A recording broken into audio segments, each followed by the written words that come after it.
मैं इनके ढोल बडौली साहब के 10 बजे तो पहले हटवा दूंगा। समीकरण देख के देगी टिकट।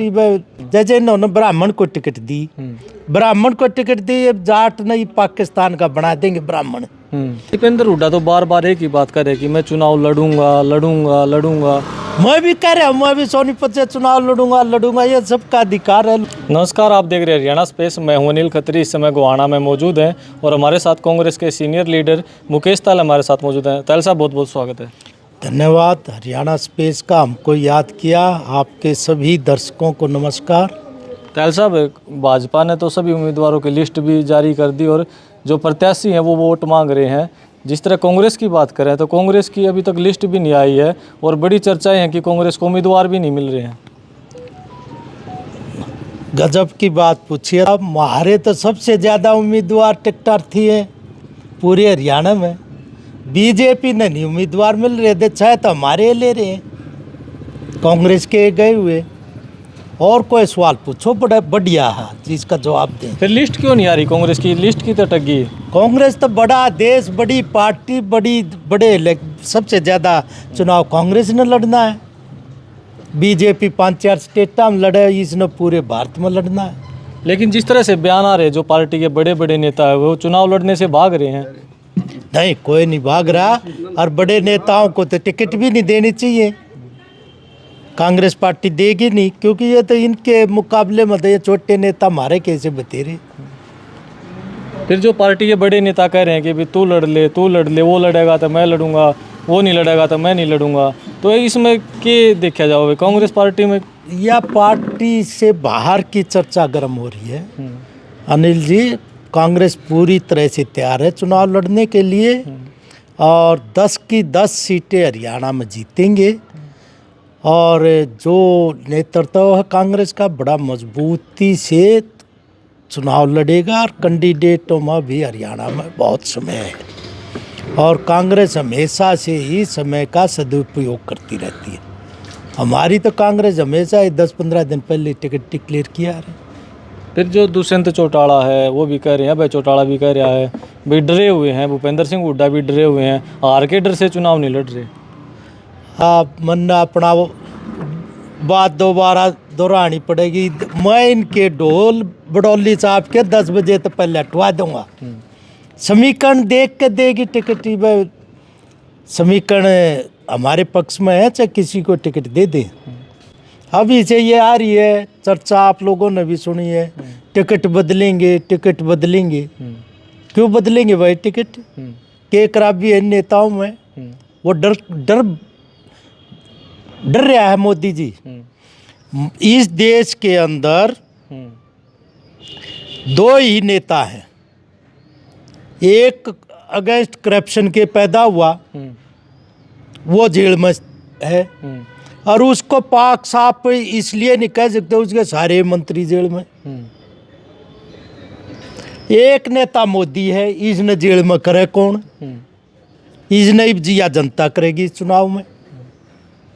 तो बीजेपी का जो उम्मीदवार सोनीपत पे आया है उसके बाद कांग्रेस क्या विचार करे, किस तरह का उम्मीदवार चाहिए? वो तो हुड्डा साहब ने टिकट बांटनी है। मैं तो टिकट कमेटी का मेंबर नहीं, वो ये बता सके हैं।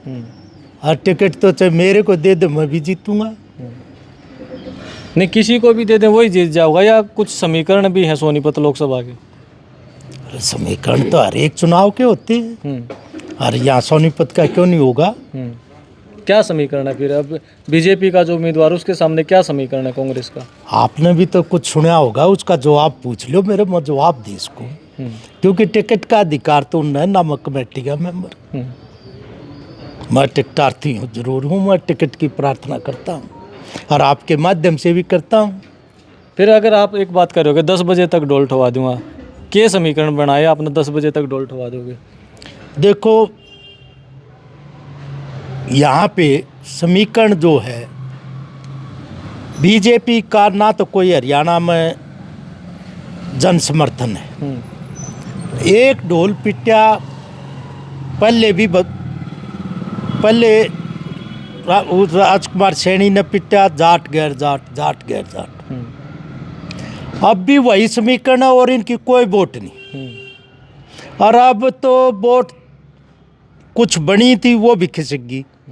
सब ने पता है कि ये इलेक्ट्रल बॉन्ड में एक्सटॉर्शन करिए प्रधानमंत्री ने श्रेयाम, लेकिन ये तो राज इनका है, इस पर मुकदमा कौन चलाए? ईडी सीबीआई इनकी है, नहीं तो पूरे देश में जनता फैसला कर देगी आम चुनाव में। नहीं, आप जो कह रहे हो ना 10 बजे ढोल ठवाना, हाँ समीकरण है ना, समीकरण तो है। जैसे इन्होंने ब्राह्मण को टिकट दी, ब्राह्मण को टिकट दी, अब जाट नहीं पाकिस्तान का बना देंगे ब्राह्मण।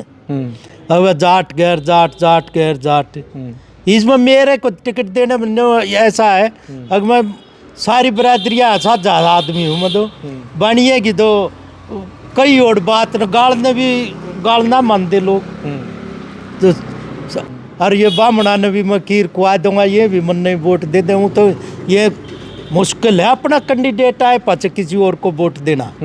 बाकी ये है कि भाई जाटा ही वोट हुड्डा साहब की वजह से आ जाए बढ़िया की मैं ले लूँगा, जातिवादी का रोल पूरा अदा होता है हरियाणा की राजनीति में।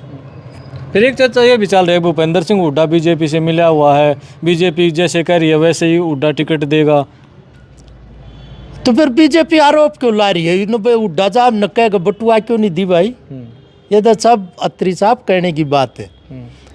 हाईकमान है, हुड्डा बैठेगा, हाईकमान है, कमेटी है, सब वो फैसला करेंगे, बढ़ाएंगे, देंगे टिकट। लोग तो ये भी चर्चा कर रहे हैं कि भूपेंद्र सिंह हुड्डा 9-1 पे सेटिंग कर रहा है, दीपेंद्र जीत जाओ बाकी चाहे सारे हार जाओ। ये तो मुझे तो नहीं लगता, और जहाँ तक पार्टी मैं समझता हूँ दीपेंद्र हुड्डा चुनाव भी नहीं लड़ रहे, क्योंकि उनकी वो सीट है राज्यसभा की, कांग्रेस यदि और को दे देगी, उस हुड्डा साहब को दीपेंद्र को दे देगी, तो वो सीट बीजेपी को चली जाएगी। मुझे नहीं लगता हाईकमान फैसला ये करेगी, लेकिन जो भी होगा हाईकमान सोच समझ के अच्छा ही फैसला करेगी। लेकिन दीपेंद्र हुड्डा तो बार बार एक ही बात करे कि मैं चुनाव लड़ूंगा लड़ूंगा लड़ूंगा। मैं भी कह रहा हूँ, मैं भी सोनीपत से चुनाव लड़ूंगा लड़ूंगा, ये सबका अधिकार है, लोकतंत्र है, और हमारी पार्टी में तो पूरा लोकतंत्र है। फिर दीपेंद्र नहीं लड़ेगा तो फिर कौन लड़ेगा? वो तो हाईकमान ने देखना ना, मैंने बताया ना तो मैं कमेटी का मेंबर और ना टिकट वितरण कमेटी का, ना इतना बड़ा नेता। हाँ सीनियर जरूर हूँ, सोनीपत जिले में सबसे सीनियर नेता हूँ मैं कांग्रेस का। अच्छा, कुछ सेटिंग है भूपेंद्र हुड्डा की बीजेपी के साथ? अरे राजनीतिक लोग है, सेटिंग सारी है तो सेटिंग है ही, उन्हें सेटिंग है मत रहा होगा और क्या करेगा? सेटिंग करना ही तो इतने बड़े नेता काम हो और क्या काम हो। हुड्डा साहब जनता के साथ सेट है, हरियाणा की जनता ने 10 साल सीएम रह के आई, आगामी चुनाव में फिर सीएम बना देंगे, सेटिंग हुई कि नहीं हुई।